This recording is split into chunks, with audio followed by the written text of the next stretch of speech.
या पॉडकास्टचे प्रायोजक आहेत रवी मॅजिक, परंपरा स्वाद की, माँ के हाथ की.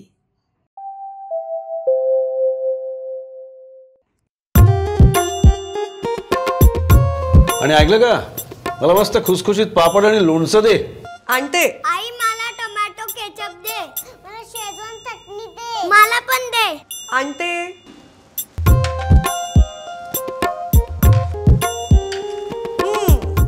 हे घ्या. पापड आणि तुमच्या आवडीचं लोणचं. हे तुझं केचप आणि ही शेजवान चटणी. वाह, पापड असा होता असा. छान आहे केचप. लोणचं तर लाजवाब. छान आहे शेजवान चटणी. खरंच तुझ्या हातात जादू आहे. पण ही जादू माझी नाहीये बरं का. ही जादू आहे रवी मसाल्यांची. आमच्या किचनचा खरा जादूगार रवी मॅजिक. थँक्यू रवी मॅजिक. आपल्या किचनचा जादूगार रवी मॅजिक.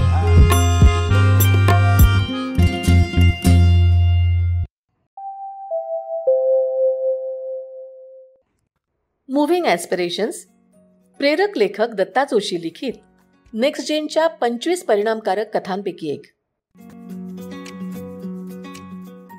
वाचन सुधीर मोघे.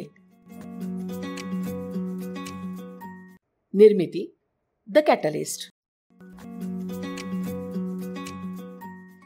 काम उत्तम करा, पैसा आपोआप येतो. एल्मेक इंजिनियर्स, धुळे. अनुराग प्रवीण मोराणकर.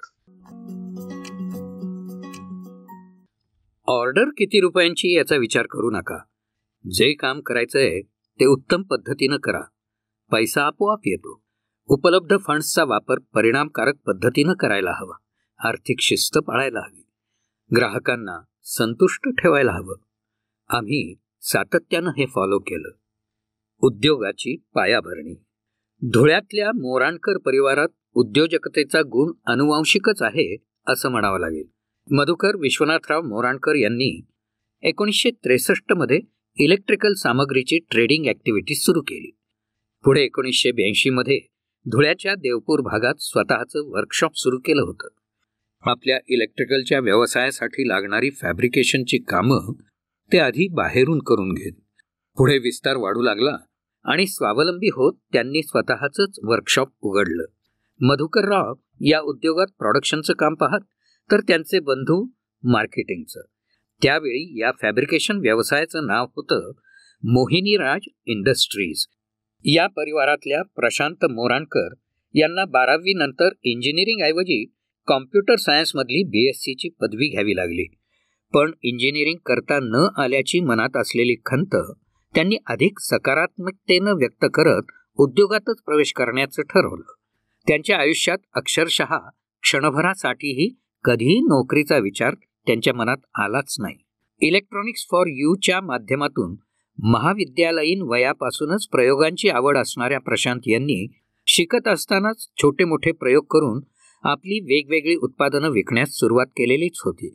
BSc नंतर इलेक्ट्रिकल सुपरवायझरचा कोर्स केल्यानंतर त्यांनी वडिलांच्याच व्यवसायात प्रवेश करण्याचं ठरवलं आणि आपल्या नव्या ज्ञानाचा उपयोग करून फॅब्रिकेशन बरोबरच कंट्रोल पॅनलची निर्मितीही सुरू केली.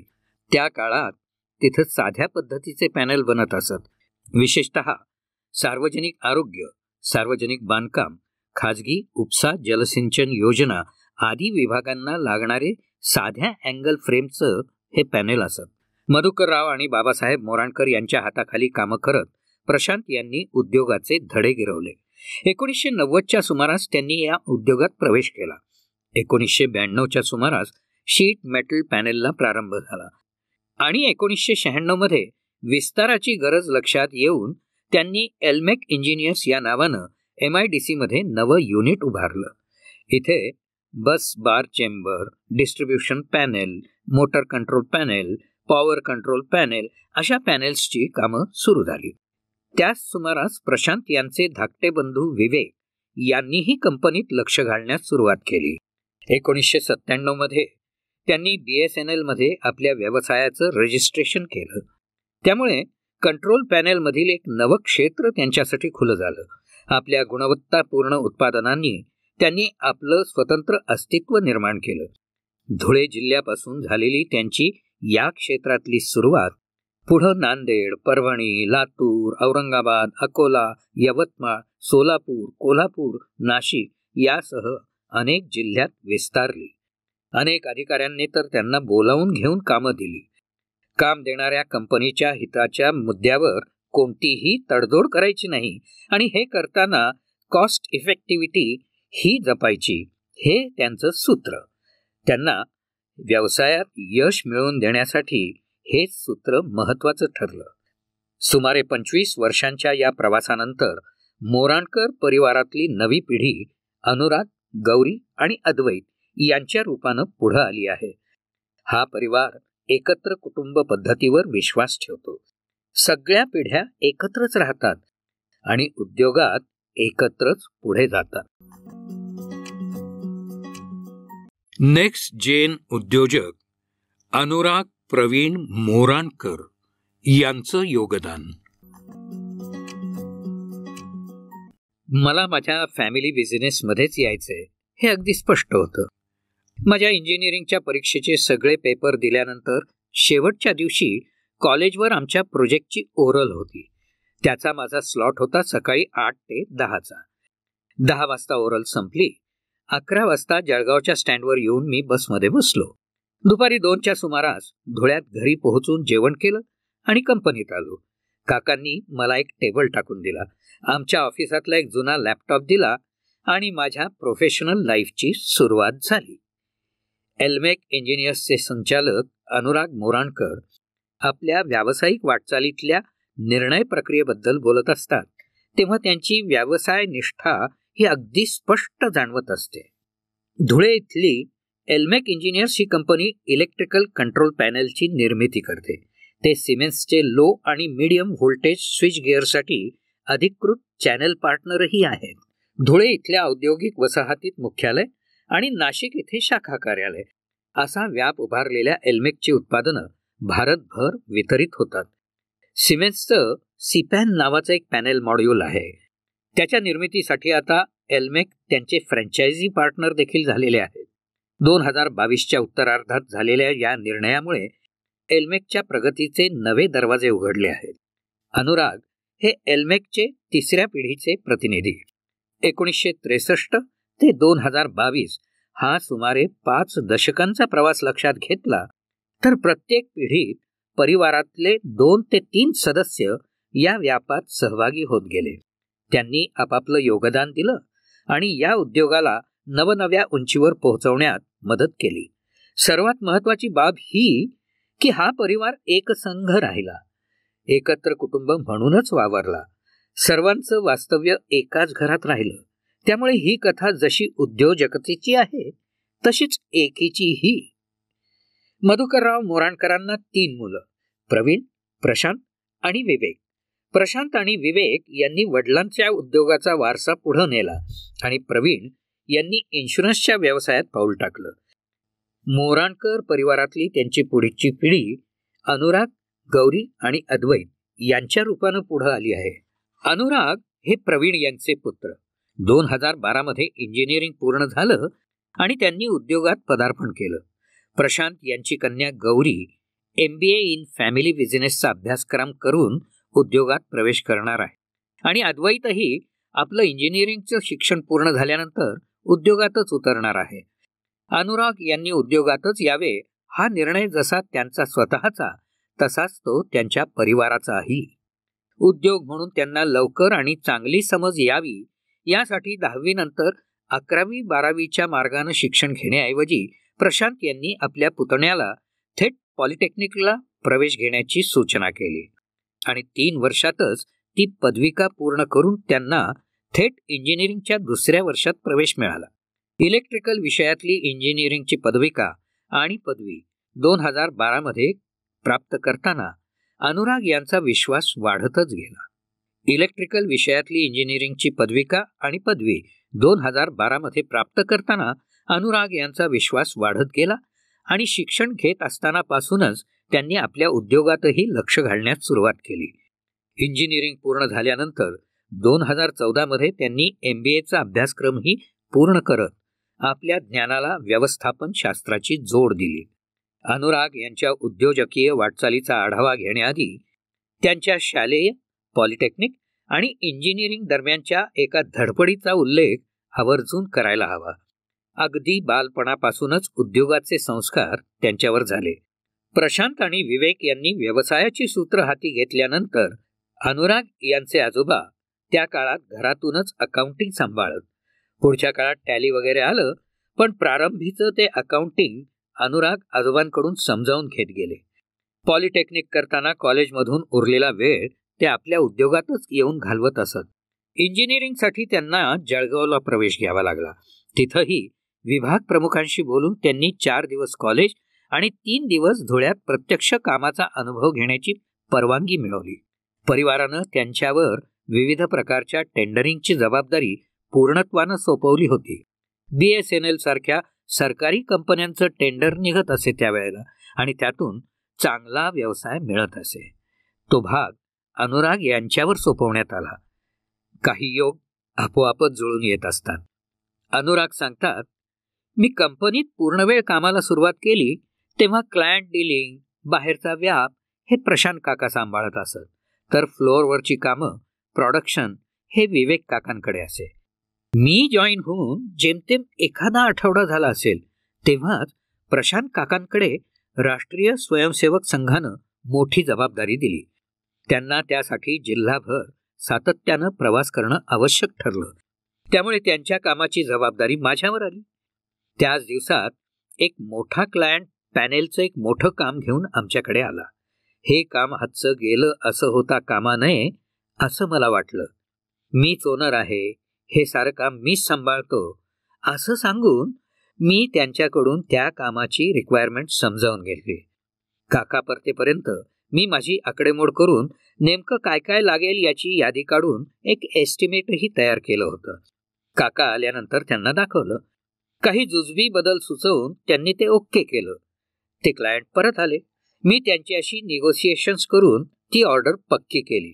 माझ्यासाठी हा अतिशय आनंदाचा क्षण होता. शिकत असताना कंपनीत येऊन कामाचा अनुभव घेणं आणि शिक्षण पूर्ण झाल्यानंतर नियमितपणे प्रत्यक्षात काम करणं यामध्ये फरकच असतो. तो अनुराग यांनी लक्षात घेतला. हळूहळू आपली मतं मांडण्यास त्यांनी प्रारंभ केला. म्हणजे कसं यावर ते सांगतात, विवेक काका फ्लोअरवरील कामं सांभाळत. समजा 50 HP स्टार्टर बनवायचा तर आमच्याकडली त्याची जुनी फाईल काढली जात असे आणि त्यानुसार काम सुरू व्हायचं. मग मी काकांच्या मागे जाऊन उभा राहायचो. एखादं डिझाईन, एखादं उपकरण बदलून नवीन कॉन्फिगरेशन करून पाहण्याची इच्छा व्यक्त करायचो. जे चालत आलं आहे ते फुलप्रूफ आहे, त्यामुळे ते तसंच पुढे नेऊ असं वर्कर्सचंही मत असायचं. पण मी आग्रहानं त्यात काहीतरी बदल करायचा आग्रह धरत असे. त्यातून आमचं तंत्रज्ञान अद्ययावत राहिलं. पण यामध्ये आम्ही सगळेच एक गोष्ट पाळतो, ती म्हणजे आमच्यापैकी कोणीही एखादा नवा विचार मांडला आणि तो काही जणांना मान्य नसेल तर त्यावर आम्ही एकत्र येऊन भरपूर चर्चा करतो. प्रत्येक जण आपापली मतं आग्रहानं मांडतो. मतभेद मोठे असतील तर तो विषय आम्ही 2 दिवस स्थगित ठेवतो. त्यानंतर पुन्हा एकत्र बसून चर्चा करतो. शेवटी अंतिम निर्णय हा एकमतानंच घेतला जातो आणि तो कंपनीच्या फायद्याचाच असतो. आणि अर्थात हा निर्णय झाल्यानंतर तो प्रत्येक जण 100% पाळतो. बहुमताच्या निर्णयाचा आदर हा आमच्यावर झालेला संस्कार संघाच्या कामातून आलेला आहे. जुनी पिढी, नवी पिढी असा फारसा भेद एल्मेकमध्ये नाहीच. सगळेच एक दिलानं आणि एक विचारानं काम करतात. पण व्यवहाराच्या पातळीवर काही निर्णय घ्यायचे की नाही याविषयी आधीची पिढी थोडी साशंक असते. नवी पिढी ते निर्णय धडाक्यानं घेते आणि त्याची यशस्वी अंमलबजावणीही सुरू होते. BSNL हा एल्मेकचा खूप जुना आणि मोठा कस्टमर, पण कालौघात अनेक बदल होत गेले. एल्मेकच्या एकंदर उलाढालीत त्यांचा सहभाग लक्षणीय असला तरी तिथली व्यवस्था बदलल्यामुळे होणारा त्रास वाढत चालला होता. शिवाय त्यांच्या साईटही दूरदूरवरच्या होत्या, तिथल्या बदललेल्या कार्यपद्धतीमुळे डोकेदुखीही वाढली होती.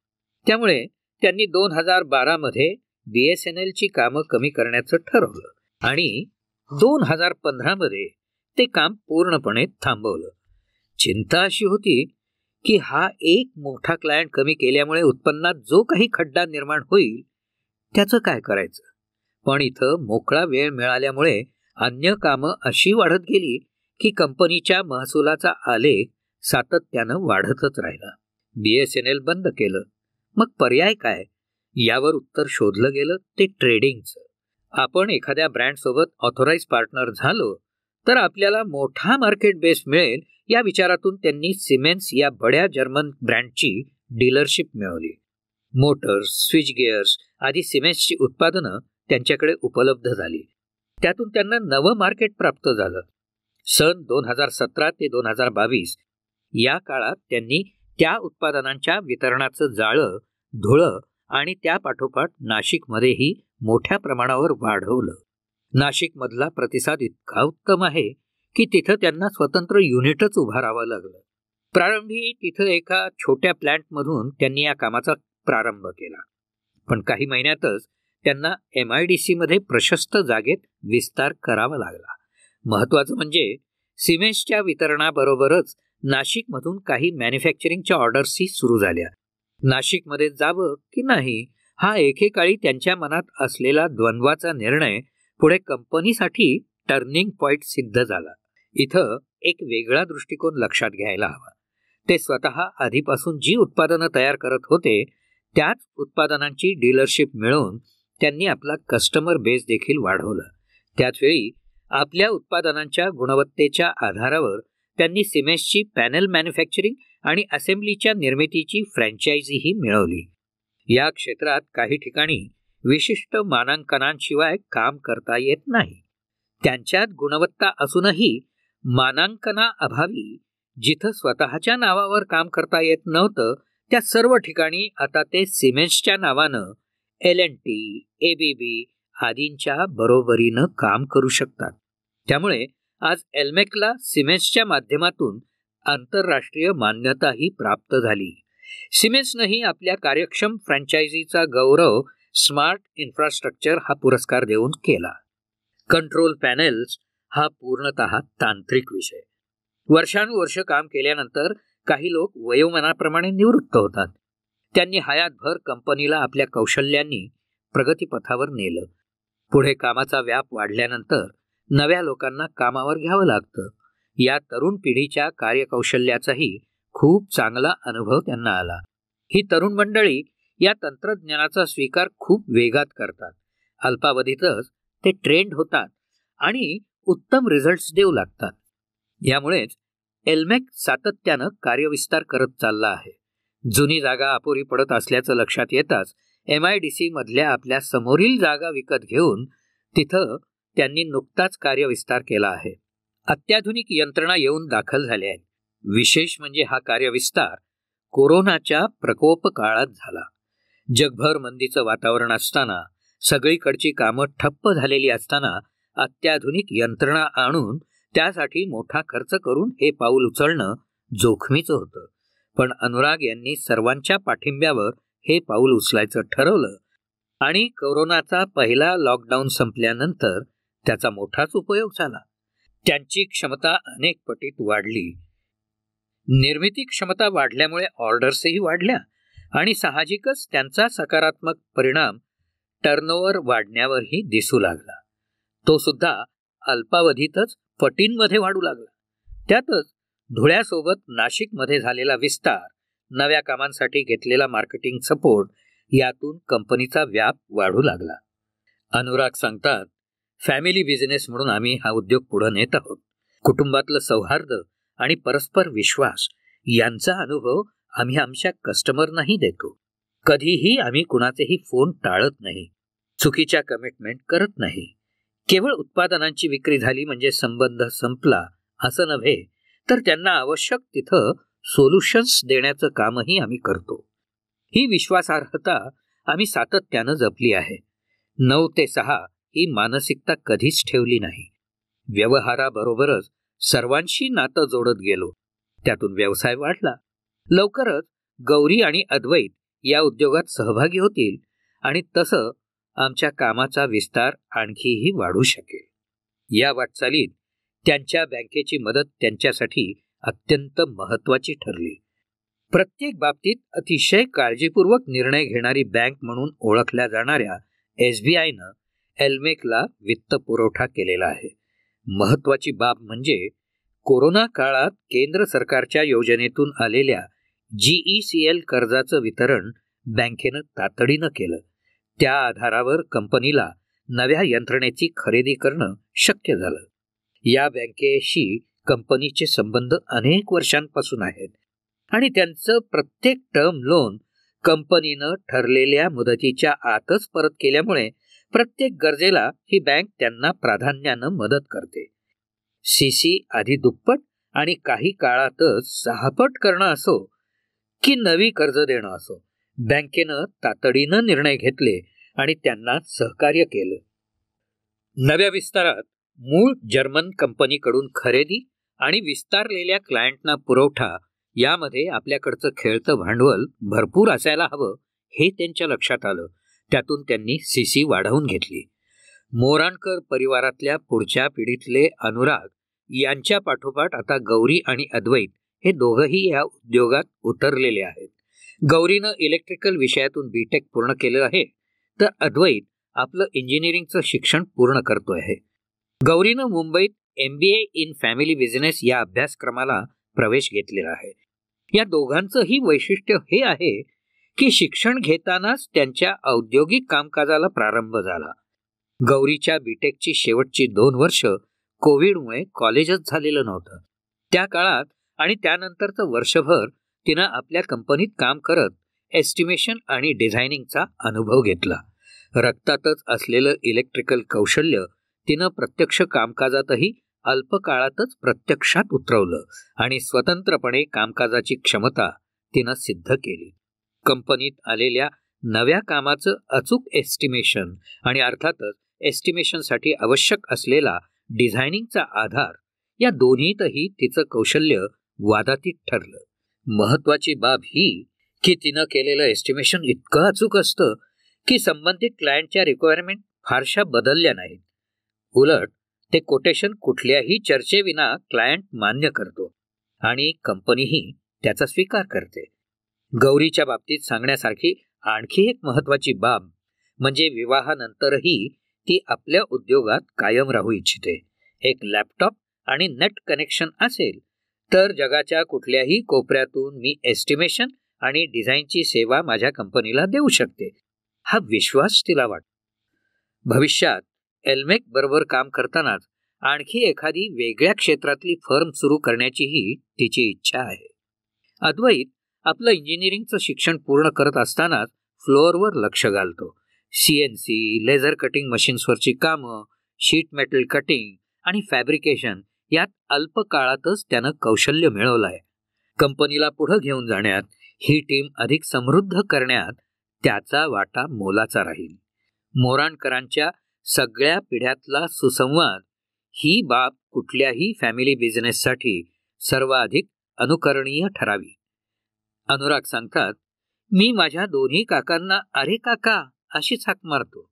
अहो तुहोचं बंधन लहानपणापासूनच गळून पडल्यामुळे आमच्यातलं नातं काका पुतण्यांचं न राहता मित्रत्वाच्या पातळीवर आलं. पण मी त्याचा गैरफायदा कधीही घेत नाही, त्यांना उलटून बोललो नाही. माझे वडील या उद्योगात नाहीत, ते वेगळा व्यवसाय करतात. पण मी परिवाराच्याच उद्योगात यावं यासाठी प्रशांत काका आणि विवेक काकांनी माझ्या बालपणापासूनच प्रयत्न केले. माझ्या कॉलेजचे निर्णयही त्यांनीच घेतले. कंपनीच्या जबाबदाऱ्याही माझ्यावर टाकल्या गेल्या, त्यातून मी घडत गेलो. आमच्या जनरेशन गॅप किंवा कम्युनिकेशन गॅप कधीच राहिला नाही आणि याचं खरं श्रेय या दोघांचंच. या परिवारात मुलांसमोर साधारण 10वीत असतानाच दोन्ही पर्याय ठेवले जातात. तुम्हाला नोकरीत जायचं असेल तर तुम्हाला हवं ते करा, हवं तसं शिक्षण घ्या. पण वेगळं काही करायचं असेल तर तंत्र शिक्षणच घ्या आणि उद्योगात उतरा. पैसे तर कुठंही मिळतील, पण पैसा हे ध्येय असता कामा नये. चांगलं काम करा, पैसे आपोआप येतील. पैशाच्या बाबतीत या परिवाराच्या कल्पना आधीपासूनच स्पष्ट आहेत. जिथं या मूलभूत संकल्पना स्पष्ट असतील तिथं त्या उद्योगाच्या विस्ताराला गगनही ठेंगणं ठरेल यात संशयच नाही. नव्या पिढीच्या उद्योजकीय वाटचालीची ही कथा तुम्हाला कशी वाटली? नक्कीच आवडली असेल. अशी आणखी काही प्रेरक उदाहरणं ऐकायची असतील तर दत्ता जोशी लिखित मुव्हिंग एस्पिरेशन्स या मालिकेच्या पहिल्या आणि दुसऱ्या भागातील अनेक नेक्स्ट जेन कथा तुम्ही अवश्य ऐकू शकता. हे प्रेरणादायी साहित्य पॉडकास्ट स्वरूपात निःशुल्क उपलब्ध आहे. मराठी आणि इंग्रजीतील ही पुस्तके हवी असतील तर त्याचा तपशील या पॉडकास्ट समवेतच्या डिस्क्रिप्शन मध्ये दिला आहे. बाई लाडका लाडका रवी मसाला लाडका या गया सयानो देऊ भाजीला तडका. कारभारने अगं तू फक्त लक्ष्मी नाही गृहलक्ष्मी आहेस. कशी आहे? अहो तुम्ही नथ केली, बांगड्या केल्या, पैंजण केलं, पण खरा दागिना तो मागेच ठेवला. खरा दागिना? हो खरा दागिना. माझा लाडका रवी मसाले यांचा प्रीमियम A1 कांदा लसूण मसाला. कारभारने मग सरळ ऑल इन वन म्हण की तुझी आवड ती माझी आवड. रवी मसाले यांचा A1 कांदा लसूण मसाला. भाजी कोणची बी असू द्या, मसाला फक्त एकच. रवी मसाले यांचा प्रीमियम A1 कांदा लसूण मसाला. टेस्टी मिसळ, बेस्ट उसळ, चटकदार भेंडी, चवदार वांगी, दाल तडक्याची मस्त मेजवानी. यो तुझा खरा दागिना. रवी मसाले यांचा प्रीमियम A1 कांदा लसूण